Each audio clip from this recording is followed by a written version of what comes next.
दोस्तों, legal and legal में एक बार फिर से आपका स्वागत है। 1 अप्रैल 2022 को मोटर व्हीकल एक्ट में एक संशोधन लाया गया था, जिसके बाद से ये धारणा आम है कि यदि कोई दुर्घटना घट जाती है तो उसके 6 माह के भीतर ही कोई क्लेम पिटीशन फाइल की जा सकती है। 6 माह की अवधि बीतने के बाद क्लेम पिटीशन फाइल नहीं की जा सकती।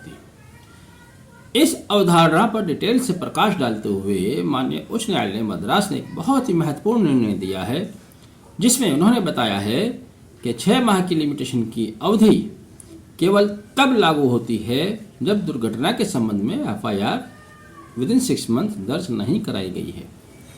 यदि एफआईआर दुर्घटना होने के 6 माह के भीतर दर्ज करा दी गई है, तब लिमिटेशन की 6 माह की अवधि लागू नहीं होती, चूंकि जो एफआईआर दर्ज कराई गई है वही ऑटोमेटिकली पिटीशन का काम करती है।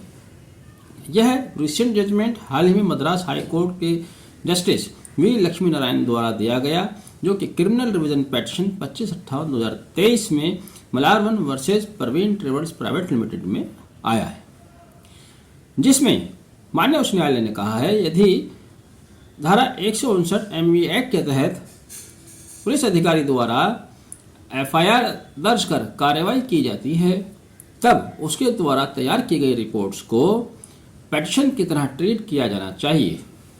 दरअसल प्रेजेंट केस में लक्ष्मी नारायण जिनका एक्सीडेंट होता है वह 6 महीने की अवधि बीतने के बाद एक पिटीशन लेकर जाते हैं, जो कि केवल इसी बिना पर इसी कमेंट के साथ वापस कर दी जाती है।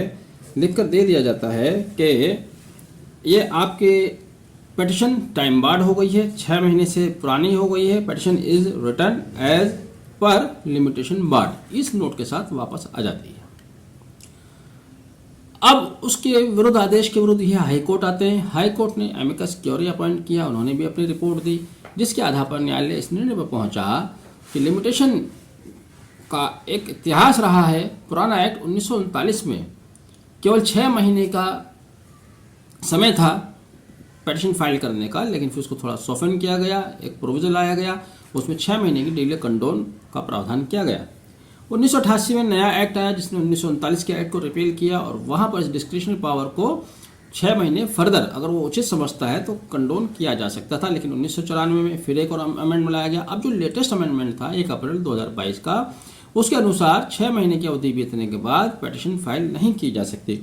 लेकिन यहाँ पर न्यायालय ने बताया कि जैसे ही कोई एक्सीडेंट होता है तो उसकी सारी रिपोर्ट्स आईओ द्वारा तैयार की जाती हैं, और आईओ रिपोर्ट्स तैयार करने के बाद उनको CCTN crime and criminal tracking network system पर अपलोड करता है।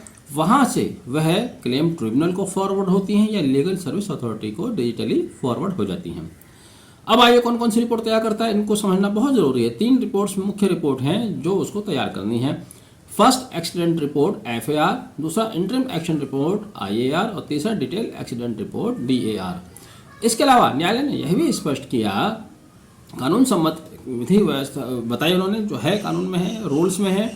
एज पर रूल 18 अनेक्जर 13 के अनुसार मोटर व्हीकल एक्ट का रूल 18 अनेक्जर 13 में मैंडेटरी किया गया है कि जब आईओ सारी रिपोर्ट्स डिजिटली अपलोड कर देता है, तब ट्रिब्यूनल को खुद कंपनसेटरी मैकेनिज्म स्टार्ट कर देना चाहिए। यानी कि वहाँ पर इस बात से तो यह भी स्पष्ट होता है कि वहाँ आपको क्लेमेंट को भी जानने की ज़रूरत नहीं है। अगर ट्रिब्यूनल के पास ये तमाम रिपोर्ट आती हैं, एफएआर, आईएआर, डीआर आ जाती हैं, तब उसको खुद से कंपनसेटरी मैकेनिज्म शुरू कर देना चाहिए, जैसा कि रूल 18 अनेक्जर 13 एमवी एक्ट में बताया गया है। यही नहीं, इस बात को पहले भी माननीय उच्चतम न्यायालय गौहर मोहम्मद बनाम स्टेट ऑफ उत्तर प्रदेश में स्पष्ट कर चुका है कि पुलिस ऑफिसर का काम केवल एफआईआर दर्ज करना और उसमें फाइनल रिपोर्ट लगाना, चार्जशीट फाइल करना नहीं है, बल्कि उसका काम है कि वो सारे डॉक्यूमेंट्स तैयार करेगा और उनको अपलोड करेगा, और जो डॉक्यूमेंट्स उसने अपलोड की हैं, जो रिपोर्ट्स ने तैयार की है, उसी को क्लेम पिटीशन माना जाना चाहिए। यानी कि मैं दोबारा बता दूं कि इस आदेश से दोनों से जो मद्रास हाई कोर्ट का वर्तमान आदेश जिस पर हम चर्चा कर रहे हैं वो, और एक पुराना आदेश है गौहर मोहम्मद बनाम state of UP, supreme court का दिया गया आदेश है। इनसे यही स्पष्ट होता है कि यदि पुलिस द्वारा सारे डॉक्यूमेंट्स तैयार कर लिए गए हैं तो वह पुलिस द्वारा तैयार की गई रिपोर्ट क्लेम पेटिशन ट्रीट की जाएगी। उच्च न्यायालय ने अपने आदेश में कहा भी है कि यदि क्लेम पेटिशन क्लेमेंट द्वारा फाइल की भी जाती है तो केवल एक रिमाइंडर होगी न्यायालय को रिमाइंड कराने के लिए, ट्रिब्यूनल को रिमाइंड कराने के लिए कि वो FAR, IAR, DAR को एक्सेस करे और उसके पेटिशन को आगे बढ़ाए। तो यहाँ पर क्लेम पेटिशन फाइल करना भी मैंडेटरी नहीं है। सबसे बड़ी बात, जो सबसे बड़ा कन्फ्यूजन 6 मंथ वाला था, उसको स्पष्ट कर दिया गया है कि यदि एक्सीडेंट होने के विदिन 6 मंथ FIR दर्ज करा दी गई है तब लिमिटेशन की पीरियड 6 महीने की वहाँ पर पेटिशन फाइल करते समय लागू नहीं होती। एक बहुत अच्छा, बहुत इम्पोर्टेंट निर्णय है। जो लोग क्लेम पेटिशन का कार्य करते हैं या जो विक्टिम हैं उनको बहुत बड़ी राहत इस आदेश के बिना पर मिल सकती है।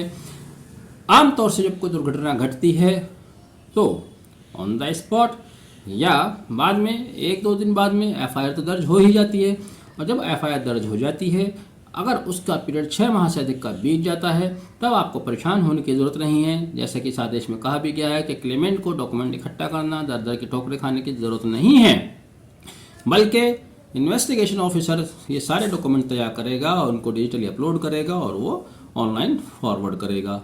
वही डॉक्यूमेंट उसके एज अ पेटिशन ट्रीट होंगे, एज अ पेटिशन उसके काम आएंगे। वीडियो आपने आखिर तक देखा, मैं उम्मीद करता हूँ कि वीडियो आपको पसंद आया होगा। वीडियो पसंद आया है तो प्लीज़ लाइक कीजिएगा, शेयर कीजिएगा। चैनल सब्सक्राइब नहीं किया है तो चैनल भी सब्सक्राइब कर लीजिएगा। Thank you, have a nice day.